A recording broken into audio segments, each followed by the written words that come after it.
Hello my loves, welcome back to another video. Well, this week's skincare video. Here and there I like to do some skincare content, and today, obviously from the title, it's all about waxing and we got some work to do. But before I started, if you've been struggling with armpit hair and waxing and avoiding bumps and bruises and all those things, and you're just interested in English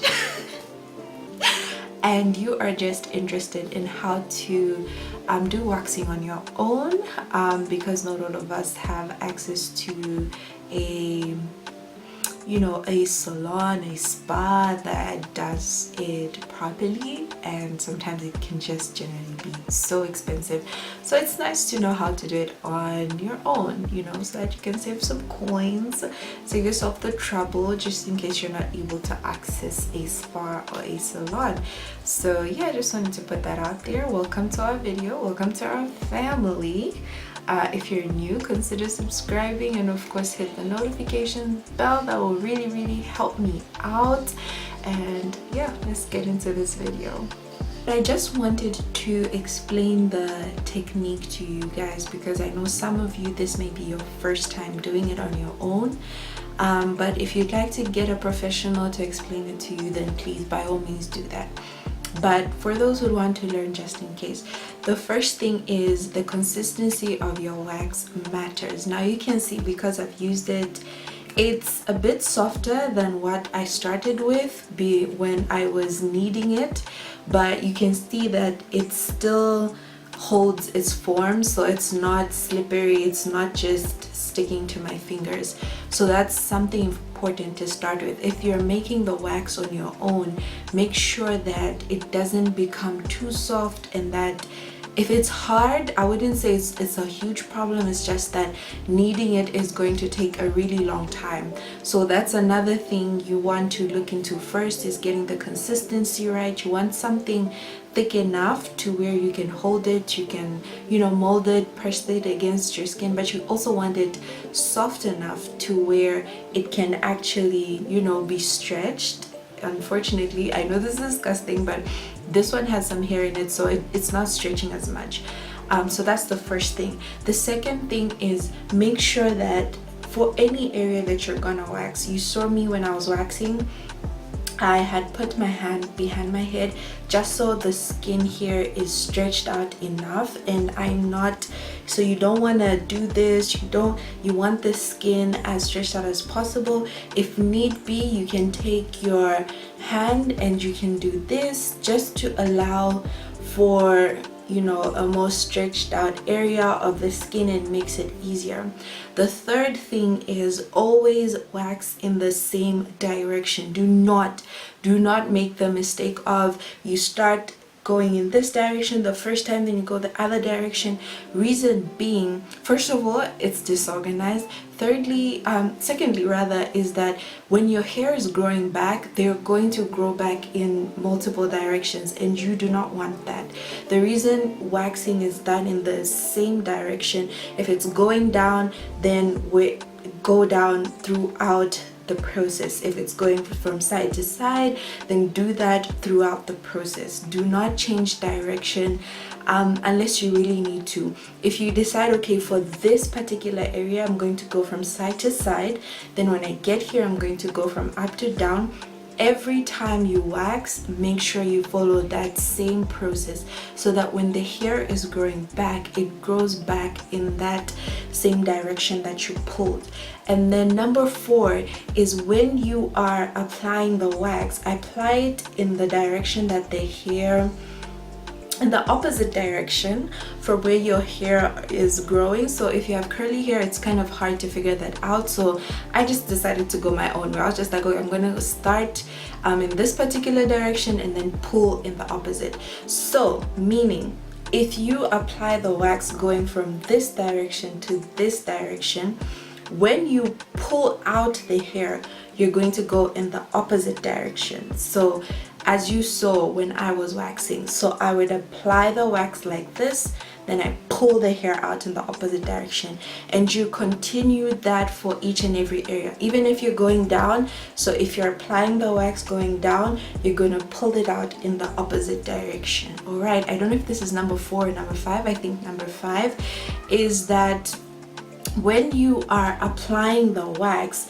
always have like a little tab that you have attached to your finger, and then your top 4 fingers are going to be at the top. So this will allow you to have something to pull onto, so that when you are removing the wax, it doesn't, you know, it's not a whole situation where it gets stuck to your skin. Okay, so you always want to have just a little space you can use to pull out the wax.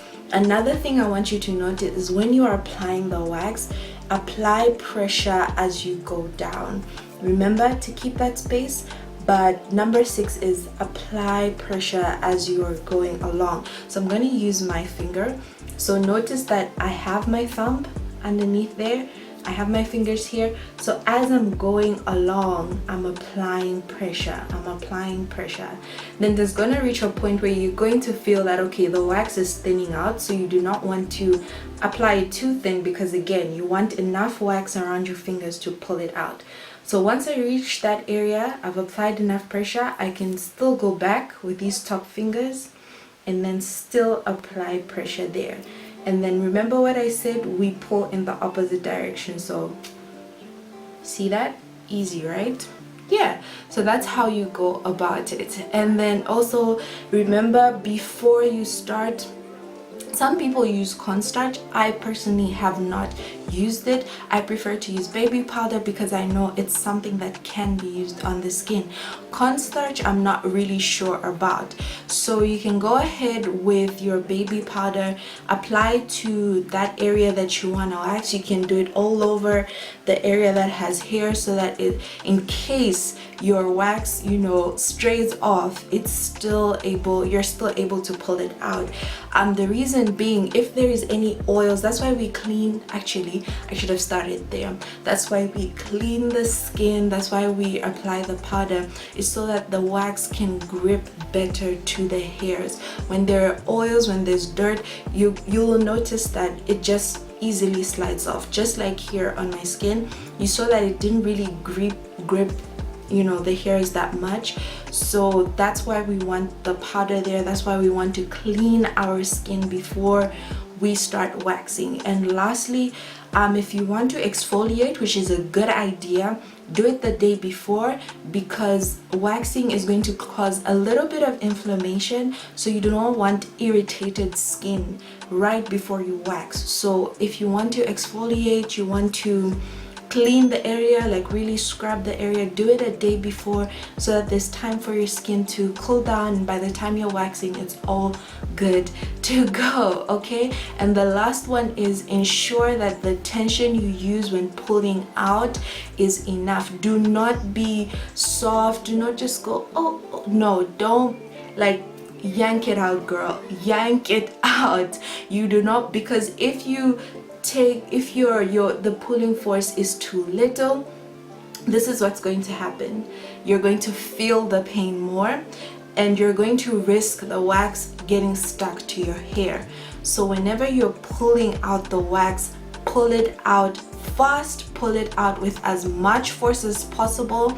You would rather the wax flies off to a different direction than it sticking on your skin. So I think that one is the most important. When you are pulling out, pull out with quick and fast and strong. Okay, so you apply, you take your time to make sure the wax is, you know, on the hair. You can go in again, but when pulling, quick, fast and strong, so that the wax doesn't stay stuck to your skin. And in case it does, take your finger again.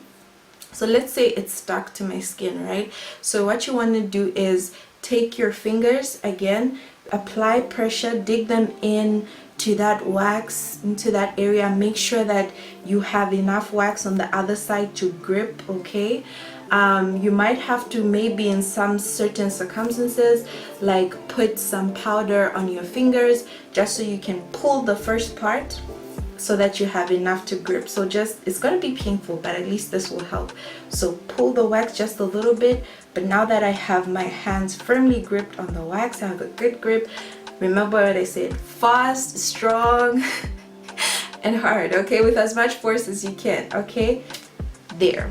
So in case the wax is stuck, if you have some little strips stuck, you have some patches stuck, get another piece of wax in your hand, attach it to that, and again work it into each other and then pull out. That is easier than going piece by piece by piece. And if you're too scared to do that, go straight into the shower with very warm water. Some soaps don't work really well, but very warm water is enough. If you're using sugar wax, just help it melt out. So that's why I like using sugar wax, because I know should anything go wrong, I can simply go into the shower, use some warm water, and it's gonna melt away eventually. So those are some tips to note so that you don't get stuck, so that you know what to do. And yeah, so let's get into the cleaning of the skin now, what you can do to prevent bumps and you know, hyperpigmentation. As you can see, I really do not have hyperpigmentation in this area anymore. This is just because I haven't waxed in a while, and I did that on purpose so that I could be able to show you guys.